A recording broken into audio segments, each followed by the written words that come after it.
Hey, how's it going, everybody? My name's Chase Calhoun. I'm sitting here with my good friend Jack, and this is our first podcast that we're going to record. The name is still to be determined. So if anybody's got any recommendations, we'd love to hear it. Otherwise, we'll pick one here in the next episode or two. In the meantime, I'm going to spend just a quick minute, introduce myself, and I'll let Jack do the same. Again, my name's Chase Calhoun. I'm based out of Little Rock, Arkansas. I'm married with 2 children, and I am a real estate developer and a real estate investor. We specialize mainly in single family and small multifamily build to rent. In the past, we've done a lot of heavy rehab, buy and hold rental properties.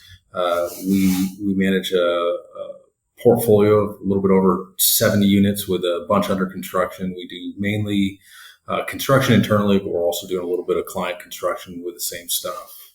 Jack, you want to go ahead and tell everybody who you are? Yeah, absolutely. My name is Jack Maher. I'm located just about 30 minutes south of Nashville, Tennessee, a little town called Spring Hill. I'm second generation, so my father started our business. We've primarily done single family construction over the years. We've built a little over 3,000 units.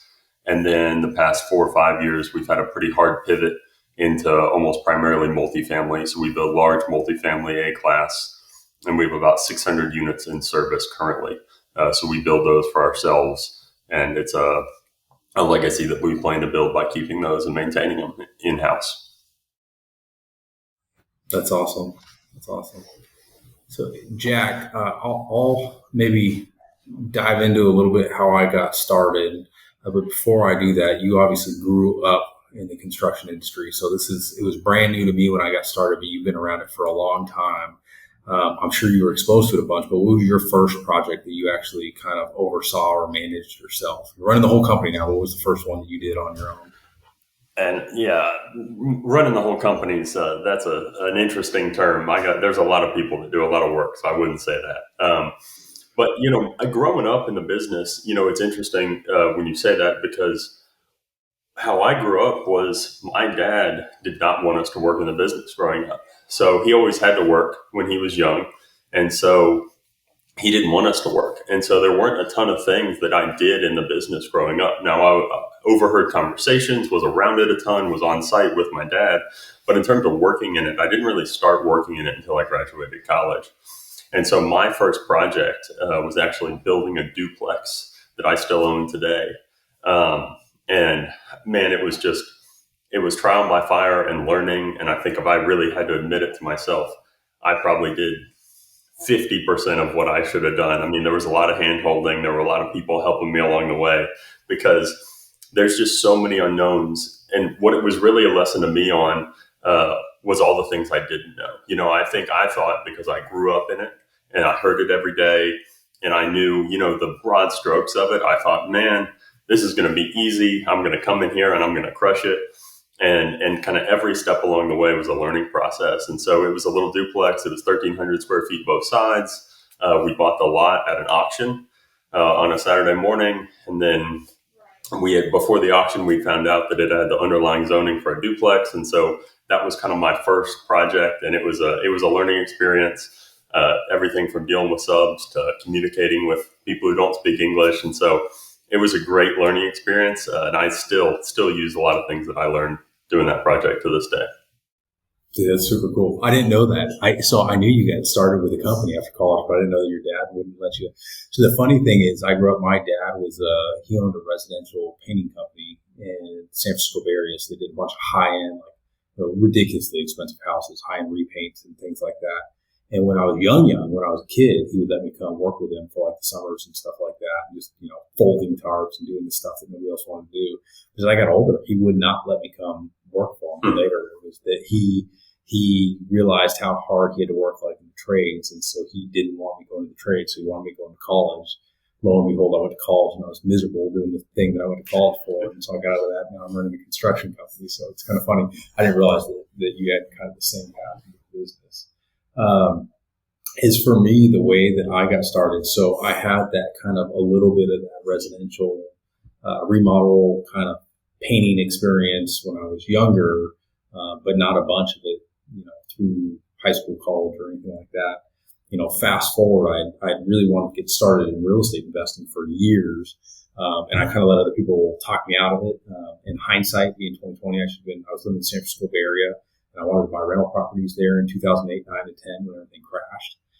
And I should have bought everything I could get my hands on. I didn't, because other people said it was a bad idea and you shouldn't be buying these $100,000 houses in the bad part of the Bay Area that's worth probably $1 million a house now. And then when I was finally ready to go, it didn't make sense. And so we packed up, moved to Little Rock, and did our first property. It was very similar. It wasn't a new construction, but it was a heavy rehab that we literally camped out in. We slept on the floor while we remodeled it, which was a nightmare. So that I would highly recommend not doing, because it was not a lot of fun. But we did it, and so we got it fixed up, and then we ended up renting it out 2 or 3 months later and moving into a new house and kind of doing that on repeat for a long time. I'll touch just briefly, fast forward a couple years down the road.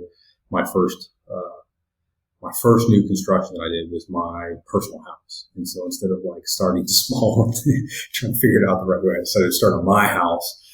And so it was like right during the middle of COVID. So we were the same thing. It's like we had the construction experience at that point, but not the new construction experiences. So we were like elbows deep into trying to learn how to do new construction at the same in budget for new construction. Meanwhile, like these COVID price increases, the stuff was getting more expensive faster than we could keep track of it. So it was kind of a tough way to get started. Anyways, but budgeting's overrated anyway. Yeah, I know. Yeah, that's a common thing. We probably spent a whole podcast just talking about that and still not even scratched the surface. Let's jump in, maybe kind of shift a little bit. So that's kind of how we got started in it. I'd like to talk a little bit about, I guess, community impact. And so I think we've got some you guys are obviously doing it at a different scale than we are, but kind of why you build what you build. And you guys are building large apartments. You guys, in my opinion, build super nice apartments. And, I know you have to do them as cost effectively as possible. Because at the end of the day, it's a business, but at the same time, like, you build probably a nicer apartment than a lot of people. Why is community impact important to you? And I guess, why do you guys build what you build instead of kind of doing like everybody else and just doing the cheapest possible thing you can? Yeah, I think we've got a really interesting story with community involvement. And so when we first started building in Spring Hill, it was 1990. I was not born yet, but that was when my father started building in Spring Hill. And so Spring Hill at that point, Saturn, GM, had just relocated here. And so the population of Spring Hill at that time was 1,400. Fast forward to today, it's 65,000. And so we were just kind of able to grow with Spring Hill. And so what we always say is we've always built the next thing that Spring Hill needed. And so, in the 90s, it was $90,000 houses, starter houses, 1,200 square feet, a rectangle, no garage. And if you fast forward to today, we built kind of everything in between up into $1.5 million houses, all the luxuries, all the nice things. And then we also made the pivot into multifamily. And we saw that because there's just a lack of affordability. And you talked about cost increases during COVID. But it's not just COVID, it's everything. A starter house is in our areas $500,000 now. That's an impossibility to a lot of people. And people still deserve a nice, a clean, a safe place to live. And so that's kind of our mission, is to provide that to the community.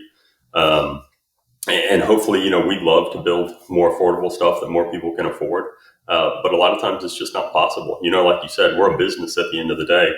The numbers have to work for a project to work. And we would love to, 1,200 square foot houses with no garage are super simple. I'd love to build them again. We could build them all day, but finding the right spot to do it. And it would serve a market, but can you do it? Is the dirt affordable enough? And so, like you, we develop, and so we develop a lot of our own stuff, put in streets, roads, all that stuff. And so we're able to deliver lots at a pretty affordable cost, but it still doesn't make sense to kind of shift that bracket down a little bit. And so we've got to we've got to build on the land with the product that's going to get us the most value out of it. And so right now it's a pretty expensive product. And so maybe one day we'll be able to go back down. But right now it's primarily multifamily. And it's primarily for the reason that the demand is there. We continue to fill them up. We deliver a unit every day. And so far we haven't had any problems renting those. And so that's our foreseeable future is delivering that. Oh, that's awesome. And I do think that the multifamily you guys build, because I've seen it recently, right? It's definitely for the price point it's at. I would say it's like a nicer product or a higher end house. It's funny for me. Like I think when I wanted to get started in real estate investing, like I had a kind of a clear idea in my head. And maybe it was like, if I was going to rent something, even if it was a little bit cheaper, or maybe not nice of an area, I would at least want it to be nice. Right. And so when I first moved here and I started renovating houses, they were more similar to like fix and flip type properties, because we'd keep them and rent them. And I remember having conversations with bankers, and they would just like almost like scold me. And they're like, you want to take these rental houses and make them nice and put tenants inside of them? Like, that just doesn't make sense to me. Why would you do that? It's a waste of time and money, and you're never going to get the rent. It's never going to work. And it's just funny because we've done it over and over and over again here in Little Rock, and it's worked very well. And I've always noticed that yes, it may be a little bit more expensive than the unit down the street that's like not quite as nice, but it's a way nicer place to live. And people are always willing to pay a little bit extra for that nicer place to live. Plus it makes over time, it starts to make the community nicer. And the people that want to rent, it's like a lot of people want to rent nowadays, and they want to have a nice place to live. It's not, that's really important to them. I think it's also important for the community, but it's just funny. Like when we first started doing it here, they just didn't understand it. They're like, that's a dumb idea. You want to make nice rental properties. It's never going to work. But you attract better tenants. You get a little bit more rent, but tenants stay longer. And it's partially, and I'm sure you're the same way, it's doing the right thing. Like like you're saying, if you lived in a rental, you'd want it to be nice, and you'll attract more people like ourselves. Tenants who do a good job, leave the property nice. And so, I think it might not make the perfect sense dollars and cents wise, but it makes the most sense for us. And I think that's kind of the important thing that you're touching on. Yeah. And again, like we see it, you guys are doing it at a larger scale, and you're doing it in a community that's growing and stuff. And so it's making that community nice and really shaping the direction it's going. And then with us, we're not, necessarily doing it at that scale, but the neighborhoods, we're doing a lot of infill building right now. And it's like where some of these neighborhoods are a little bit run down. And so as we go in there and do some of these remodels, and then now with the new constructions, it's like it's improving the neighborhood, not just for the tenants that are living in our properties, but it's actually improving the communities a little bit, which is kind of cool. It's cool to see like where you guys are at, how much that community's grown, and how big of a footprint like you guys have left on it. It's an exciting thing. Yeah, we've been fortunate, and that's kind of in construction, you're kind of not necessarily always, but you're dictated by the market you're in. You can only get certain rents, you can only build a certain number of units a year, sometimes based on your demographics, and so we're just fortunate and blessed to have landed in a spot that was growing like crazy. But you're proving in the same way that in a market where you're taking old stuff and giving it new life, that the demand is there as well. And so it's just two different sides of the same coin. That's awesome, man.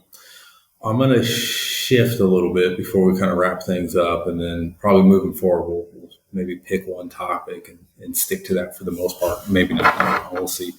What about obviously you guys got a lot going on with construction and development and running the property management side of that and all that. What else do you have going on personally? So that's your business side of life, but what's kind of some of the stuff you have going on in your personal life, whether it's hobbies or groups you're involved in or family, or what else is going on with you? Yeah, sure.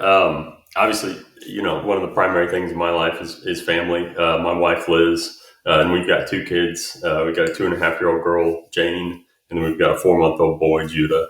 And so that takes up a lot of time. I probably have a few less hobbies than I did a couple of years ago. Okay, but so that's primary in our lives. And then church is a big part of our life as well. And then, when you talk about hobbies, I think we have some similarities here. Biking and running is the things that are fun to me, fun Sometimes, when it's going well, it's fun. Sometimes it's not. But I think there's a lot to be said to pushing yourself, both in your business life and your personal life, and kind of I think running and that stuff serves that purpose for me to help me push in my mind outside of business, and so that's a big part of what keeps me going is to keep the endurance stuff I really enjoy, and so that's something outside of work that kind of keeps me motivated. Yeah, that's awesome. It's funny. It's just again, like when we talked about starting this, right? I think we have a lot of similarities. Obviously, my wife Brenda and our two kids are kind of the number one priority. And again, being a believer and being involved in the church and spending time with the Bible studies that we're involved in and stuff, that's important to us as well.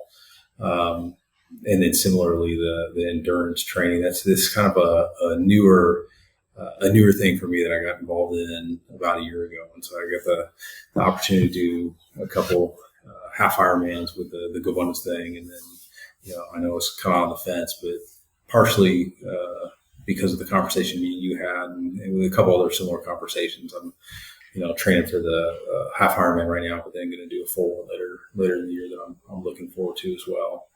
So there's definitely a lot of similarities there. All right, Jack, before we wrap up, was there anything else that you want to talk about today or share? Yeah, I think the only thing that I would touch on before the end, I think it's interesting. We learned a little bit about each other more in this same call. So I'm kind of excited I think we're going to continue to learn from each other and probably other people throughout this podcast. And so I think it's going to be a pretty raw look inside of just what we're going through on a daily basis for everybody out there to see that maybe we've got some things going, but we're still learning, we're still growing, we're hungry to keep doing this in a bigger and better way. And so just to kind of share that with everybody, I'm excited. Absolutely. Well, I think we're going to wrap it up. If you're listening to this today and you're interested in seeing where this goes, if you have any name recommendations for the podcast, I would really love that because it's going to be hard for me to try to come up with something creative. And so we'd love to hear your the podcast name recommendations you guys got, or if there's anybody out there that has questions for us or anything you'd like to hear us talk about. We're just getting to started, so we can go anywhere with this. And so other than that, I think we're going to go ahead and wrap it up today, and then we'll see you guys next time.